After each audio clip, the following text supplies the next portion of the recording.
Nottingham Trent University, working with you. Proud sponsors of Working Week.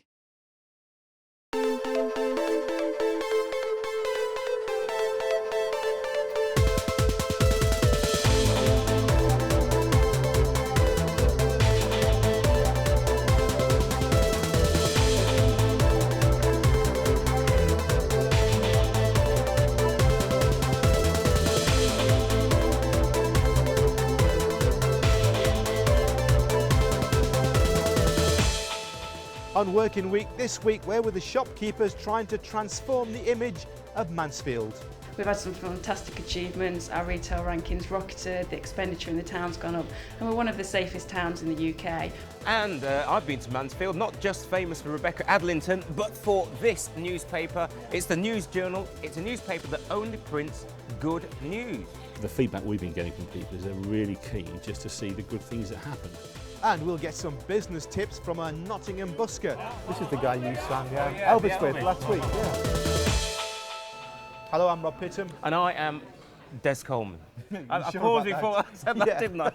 I know you're struggling with getting your lines, older, I'm but struggling. That's terrible. But this week, Des, I'm delighted to say there's a bit of a Mansfield theme for the first half of the programme because I went to school there, actually. Oh, it's not bad. Actually, you know what I remember at Mansfield? Go on then. I kissed a couple of girls in Mansfield. Did you? Yeah, mate. Yeah. Have you haven't got a broken nose there? No, not at all, mate. Well, this is typical, you see. This is part of Mansfield's totally undeserved image for being a little bit rough. But now a bunch of shopkeepers The girls there. I kissed weren't rough. Not the girls, Mansfield. They were gorgeous. For legal reasons, they were absolutely beautiful gorgeous. and fine, upstanding specimens and members of the species. Yeah. But where the hell was I with this? Oh, yes. The shopping Shopkeepers centre. in Mansfield are trying to improve the centre and improve their image. Guy Kilty has been along to take a look.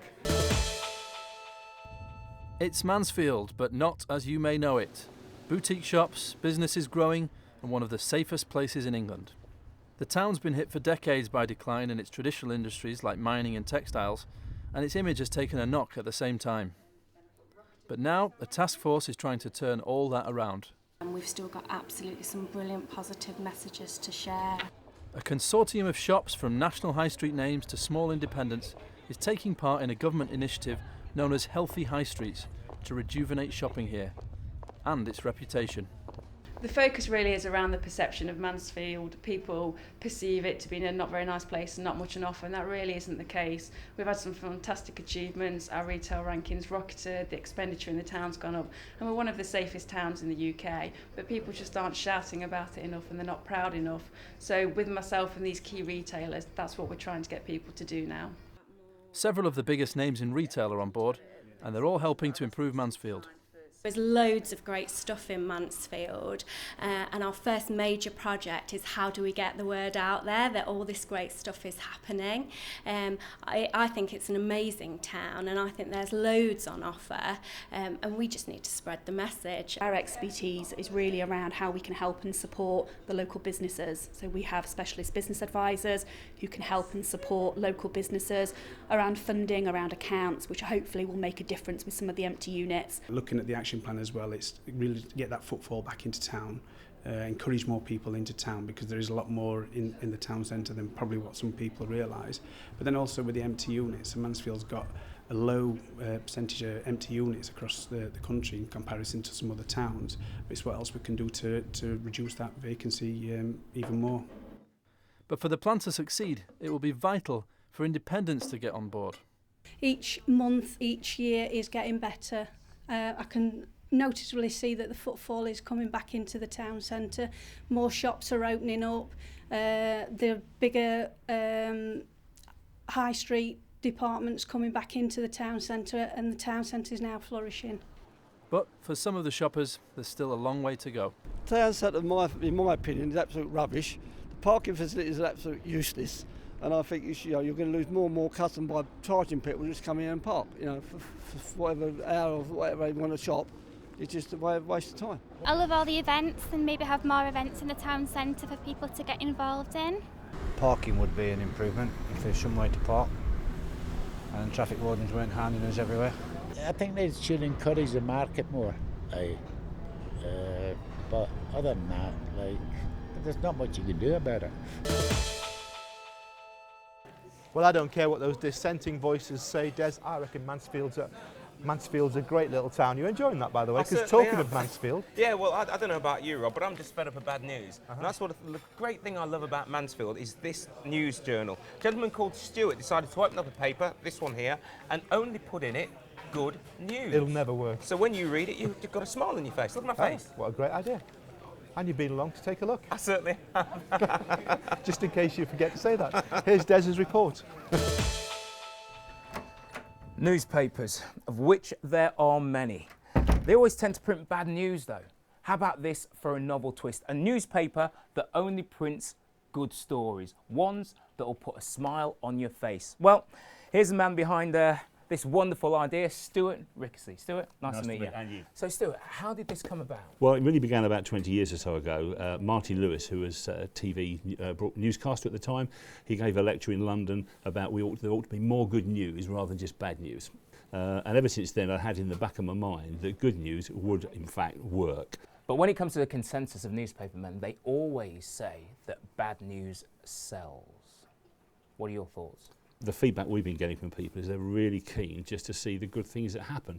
There's some really good stuff happening, and there's a lot of good stuff happening in Mansfield, and what we do is just highlight that every month. And what type of good news do you print? There's a lot of people in Mansfield who are raising money for charitable purposes. We're blessed with having a sporting fraternity here that seem to be almost unique. You know, Rebecca Adlington, Oliver and Sam Hind, you know, lots of other people. So there's those sort of guys. They're always doing positive things. So we publish stories about them.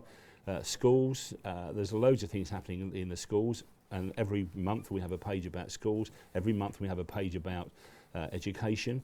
And interestingly, we have a page about Mansfields around the world. So you can read about other Mansfields as well. I'll tell you what's great about this office though, Stu, is the hubbub. Everywhere I look, the phone's going, people are talking, which is absolutely fantastic. I'm going to have a bit of a chat with some of the staff. So, Kerry, tell me, what's your role here? I'm sales manager and I sell the advertising space. Okay, and how have you found that? Okay, yeah, because of the quality of the paper, the editorial, etc. It's very good, and with Stuart's contacts as well, it's all gone very well, yeah. Ollie's the web design guy. He's the go-to guy when it comes to creating a sort of public passion for the news journal, aren't you, Ollie? That's correct, yep. And what's the difficulty about doing something like this? The biggest hurdle that we had to overcome was keeping the website as simple and as easy to digest, if you like, as the newspaper. Clear, easy to use navigation, and again reflecting the nice white, fresh image that the newspaper has itself. Jeff, now what you're doing just seems way too technical for me. What is it exactly? Today's production day, so we're getting the paper ready to go off to print. We've got the editorial from Tim, the editor, and we're matching it up with the page plans for the adverts, which we've already designed, and we're getting it all ready, checked, and off to printers. You know, there is something to be said about reading a paper with solely good news. It does warm the heart. I am taking this home. Now, I'm worried about introducing the next item because actually Des has no idea what it's about, and it's about, Des, keep calm, speciality oils. Oh, wow. Special. Yeah, look at that. You're bouncing away. They're only special when you know how to use them and where to use them. This is why I've been worried. But there's a Nottingham company which is now one of the biggest producers of oils in the country. This is what it looks like inside the UK's biggest cold oil pressing plants. Phoenix Speciality Oils in Rufford, in North Nottinghamshire, produces cold pressed oils which are sold all over the country. It's a business that's growing fast and expanding via new machinery.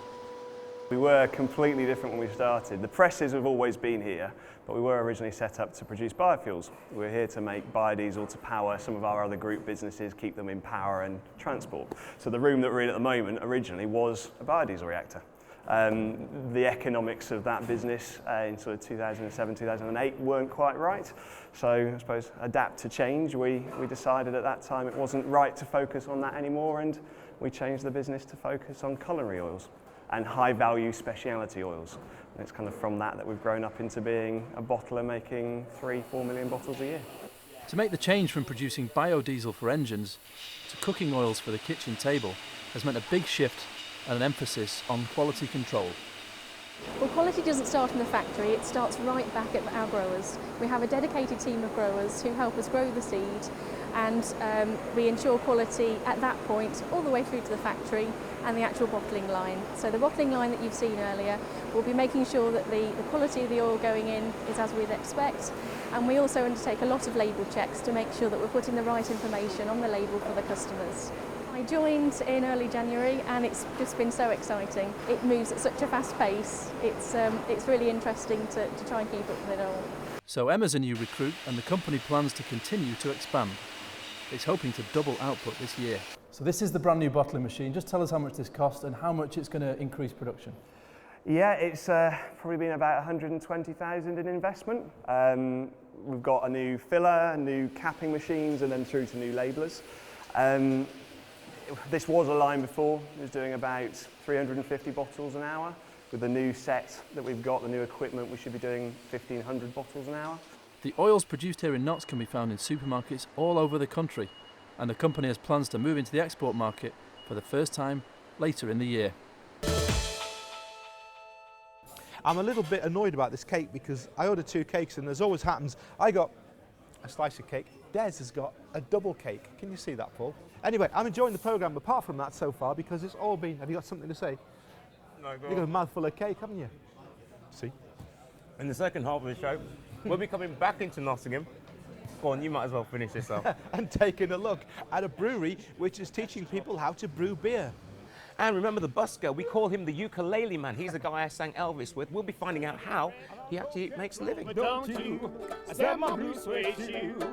Yeah. See you later. See you later. And by the way, I'm saving my cake till after the show. Are you? I'm going to enjoy it when you've eaten all yours. Okay. Mind you, it might take a while. I know, I've got a lot, haven't I? Crikey. See you in a bit. Nottingham Trent University, proud sponsors of Working Week. Nottingham Trent University, proud sponsors of Working Week. And welcome back to Working Week. We are from HQ, the Antenna Cafe. Taken us a while to mention that, hasn't it? It always does, doesn't it, eh? Solid professionals, eh? But in this half, we'll be taking a look at the Nottingham Brewery that's teaching people how to brew beer themselves. This is called the hop cone, and here's a dried one. And we'll be taking a look at the Hucknall company that is fitting out offices and shops right across the UK. That's nationwide, that's across the country. And if you've ever wondered how a busker makes a living, well, we've been asking one of them. And singing with them. Welcome back, but first we'll be taking a look at a Nottingham phenomenon. You might not have come across this, Des, because you're more of a cake eater than a beer drinker, but Castle Rock Brewery, grown really fast in Nottingham, growing across the East Midlands, and now something of a national company. But what I do know, Rob, is that they're now teaching people how to brew beer. It's a brewery that's fast becoming an institution in Nottingham and around the country. Castle Rock beers can be found all over the UK. Part of the secret of its success comes in the company's brewery behind the Vat and Fiddle pub near the station. And now it's opening it up to offer day courses in brewing to anyone interested in the industry. I think because the trade needs to be thought of as a profession rather than just a jolly, which a lot of people go into the trade, have never been in it before, they don't know how to do cellars. In fact, we've got 2 gentlemen today that are opening their own pubs and they've never actually managed a pub. So we're actually fulfilling that need because then we don't want 12 pubs a week to shut, which is what's currently happening, in fact slightly more. Today, particularly, we're looking after beer in all its forms, both from the brewing side of it and the keeping side of it in the cellar to actually pouring the perfect pint on the bar. There are quite a number of breweries opened up in Nottingham. Castle Rock is probably still the biggest. It's quite exciting to see actually, and now we do have this new style of beer called craft, and there's 1 or 2 brewers experimenting with that as well, which is again very exciting. It's all about profit margin as well, so you can't do, if you keep your beer really well, you keep the temperatures really well, you're not going to be losing large amounts of money by literally throwing money away, which is what you're doing when it goes into the drip tray. The customers today are a varied bunch. Paul Crabtree is opening his first ever bar, a new venture in the lace market. It was a hairdresser's, and we've discovered caves underneath, so we've spent 5 weeks emptying the caves, we've cleared 70 tonnes of rubble out, and we're now in the process of putting it all back together. So why open a bar? What were you doing before? My work was horses. I also have a honey farm in Burton Joyce. So I knew the building, I loved the building, and I knew the caves had been blocked up and I wanted to open them up again. So why come on this course then? Because I have no experience of the brewery industry. And yet you're opening a bar? Yes, so see what happens. Rosemary Amber is a farmer from Derbyshire who's opening her farm out to offer events like weddings and parties and wants to know about the brewing and licensing trade. Obviously I know nothing at all about running a pub, and we decided that we wanted to run the bars, so I've worked with the licensing department in the Amber Valley Borough Council, and they told us to do it on temporary events notices, which is what we're doing. But obviously, you know, we want to progress from that, and I want to have knowledge of how to run a bar and do it properly, really. At the moment I've been doing it through a friend who's a licensee, but it's nice to do it for myself. That way we can kind of police it, and we can also look at the rubble, and you know, we can take the bottle tops off so they don't go in the field afterwards, because obviously in winter the animals go onto the fields. And you can find out more about the brewing courses on the Castle Rock website or in its magazine, or more details from their pubs. Okay, take 7 on this, Des. Let's see if we can get it right. Here we go. He's one with making mistakes. Yeah, it is that me, came yeah. out right. Anyway, that's Castle Rock doing extremely well. As are our next company. This is a firm based in Hucknall, which, like Castle Rock, are operating all over the country. Don't stop me now, because I'm in the groove. Operating all over the country. In their case, though, fitting out shops and offices.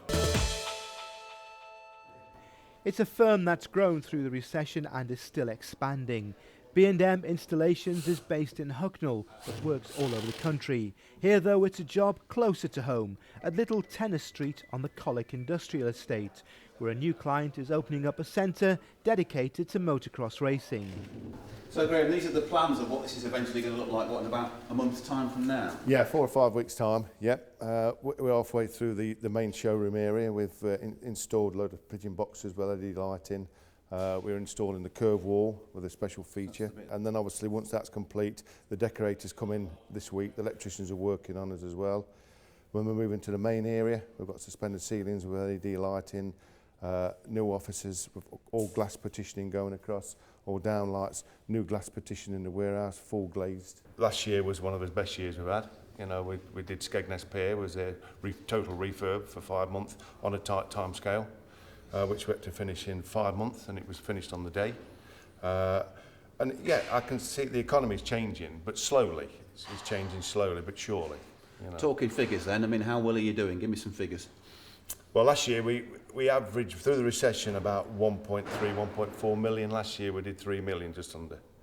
So, and this year's started off probably the same. So hopefully, fingers crossed, it should be the same. What's it like working for a family business? It used to be testing, not so much now. I mean, I've gradually progressed through the job, from working on site, labouring on site, learning the trade, and then progressing into the office, learning the reins. It's very good. Lots of pride though, working as a family unit who are doing so well. Oh, for sure, yeah. It's very much so. I enjoy watching my dad, the way he's built the company amongst the years, and the respect he gets off our employees and clients. You know, it's very much an inspiration. Yeah.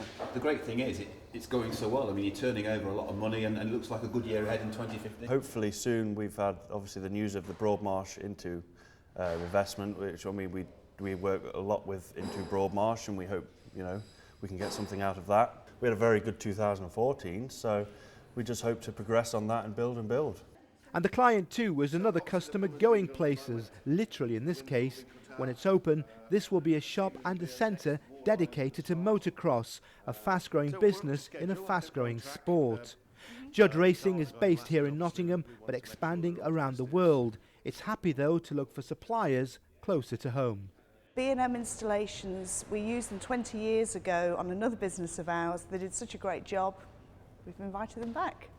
And they're doing a really good job, very happy with what they're doing so far. It's good. Exciting time seeing two Nottingham companies doing so well, working together. We started with 1 employee and we're now a team of 8, and we're looking to recruit next year. Good to see them doing well. But next, one of our favourite characters so far from the love series. meeting this guy. Yeah, this is a guy who busks in the streets of Nottingham. We came across him in Columbus Street last week. What does he do? He's a ukulele man. He plays the ukulele. Yeah, so yeah, he plays a ukulele, and we decided to find out how he actually makes a living. Well, you might remember last week the sensational Dave here playing Elvis with Des, who's hiding over there. Des, I'm going to need you in a second. Yeah, you can't tell that we just throw this together, can you, on this programme? But Dave, as we're a business programme, what about the business side of doing this? Does it actually pay? Yeah, I think so. I'm kind of making enough. I went travelling last year, and when I came back, my job didn't work out. So I had a little bit of money in, little bit of money in the bank, and I've just been living off what I've been made. So you're a local lad, are you? Yeah, I live in Stanton. So. Right, and go on, how much do you get in a day? What do you reckon? It varies really. On a really bad day, about 50p. On a really good day, like Christmas Eve, I made like 50 quid. So yeah, I mean, it's not bad. It's sunny today, but what's it like doing out in the cold and the rain? It's a bit grim. It's a bit miserable, but I don't know. People come in and talking to you, and you get good chats and things. That cheers you up and picks you up a bit, but. Yeah, cold days, it hurts on the fingers. So. Well, we loved your rendition of Blue Suede Shoes, and just to give us a reminder, if you've got another Elvis song, you can do it. You can do that again. Take it away. Oh, I don't know if I know any more Elvis. You can do that one again. You do something that you want to do, mate. I'll do something I want to do. Yeah. Let's just check me out. Sure, I'll do one of my songs. Come from near and far, from Jaipur to Thar, to see the camel race, the judge mustaches on the faces in the town of Old Pushkar. You can watch the camels dance, they lift their legs and prance. The owners take the hassle of covering them in tassels, their appearance to enhance. You can feel it in the air that there's 50,000 there, living it up at the Pushkar Camel Fair. Sitting cross-legged on the floor, bang their drums and they soar at a bamboo fiddle with a hole up the middle and a drone like a creaking door. Rajasthani dancing girl, she stamps her feet and twirls. Her eyes are green and just gotta be seen, that's the queen of all the world. You can feel it in the air that there's 50,000 there, living it up at the Pushkar Camel Fair. Holy men, hawkers, beggars and thieves, shanty, shanty, good price, give me rupees.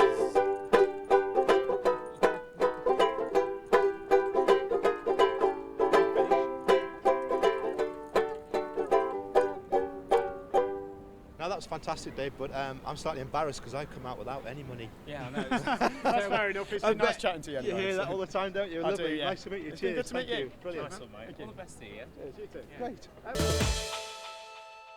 But the best thing about that, actually, we haven't shown yet, and that was you singing Elvis with him. That was great. Oh, it's fantastic. Hey, can we see it? Let's see it one more time. Yeah, let's see Take it away. It's one for the money, I do for the show, 3 to get red, and I'll go, cat, go, but don't you step my blue suede shoes. Yeah, well, you can do anything but lay off of my blue suede shoes. Well, you can knock me down, step my face, baby, slandering my name all over the place. Kiss me. Do anything that you want to do. Now, honey, lay off of them shoes, and don't you step my blue suede shoes. He's good to me. Hey, you can do anything take it but away, lay baby. off of my blue suede shoes. Well, that's it. It's been half an hour of solid business news and entertainment. And we've had a lot of fun, haven't we? Cake eating on your part. Yeah, we've had loads of fun. I hope you have too. Yeah. See you in the next one. Take care.